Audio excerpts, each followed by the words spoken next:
Salam sejahtera Malaysia. Salam sejahtera tuan-tuan dan puan-puan. Hari ini rakyat Malaysia bakal digemparkan dengan berita panas, berita tergempar dan berita mengejutkan seluruh Malaysia. Berita politik, ekonomi dan perkembangan Malaysia segalanya ada di dalam channel ini untuk semua keluarga Malaysia yang dicintai dan dikasihi. Mari kita menonton video ini. Sebelum itu, sila pertimbangkan untuk tekan butang like, komen, share dan subscribe serta aktifkan lonceng notification supaya anda tidak ketinggalan dengan info-info terkini daripada channel ini. Berita kita akan bermula dalam kiraan 1, 2, 3. Berita bermula sekarang.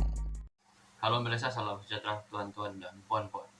Seperti yang kita tahu, Muhyiddin Yassin sudah pernah menjadi Perdana Menteri sebelum Ismail Sabri Yaakob.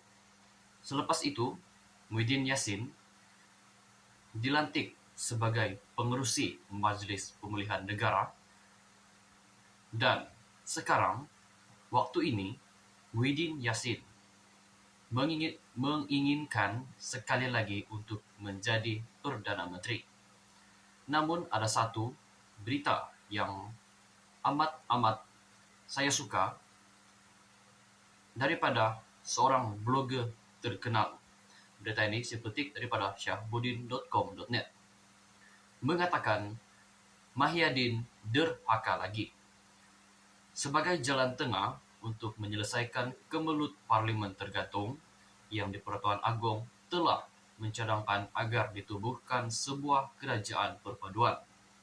Titah penubuhan kerajaan perpaduan itu dititahkan baginda kepada Anwar Ibrahim dan Muhyiddin Muhammad Yassin ketika kedua-duanya dititahkan menghadap baginda di Istana Negara di Istana Negara petang semalam.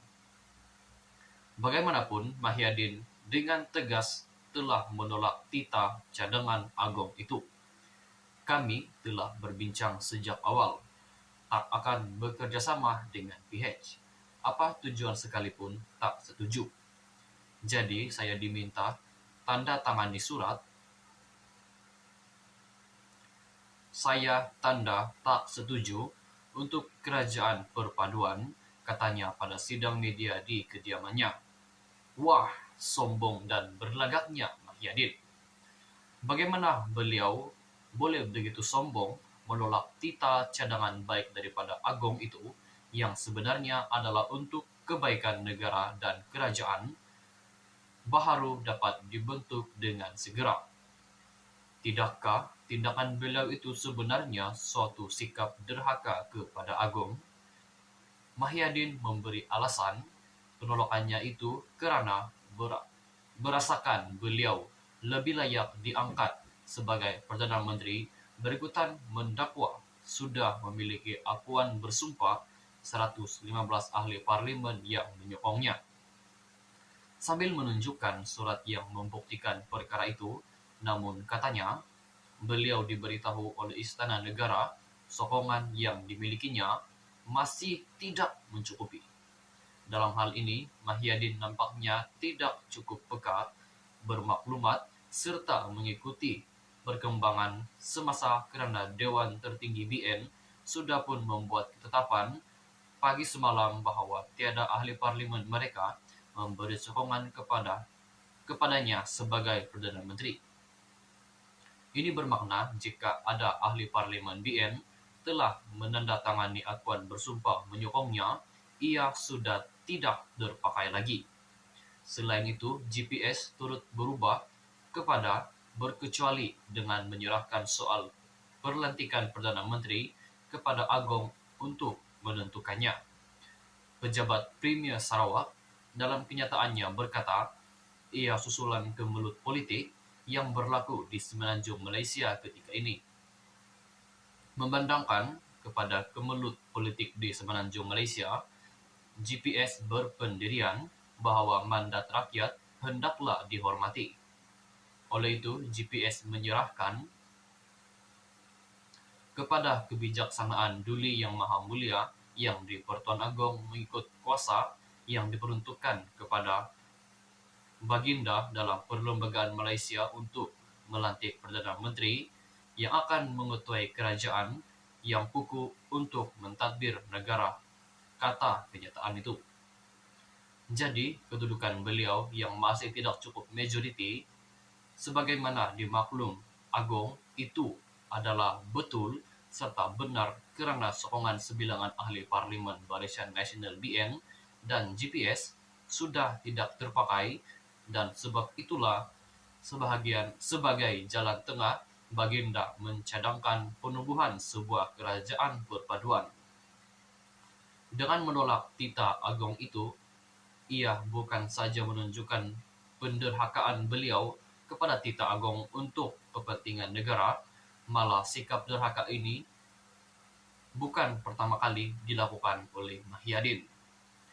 Ketika memegang jawatan Perdana Menteri sebelum ini, berikutan banyak isu berbangkit dalam negara, tidak terurus dan tidak telus susulan pandemik COVID-19, Agong telah menitahkan agar Parlimen dibenarkan bersidang dengan secepat mungkin.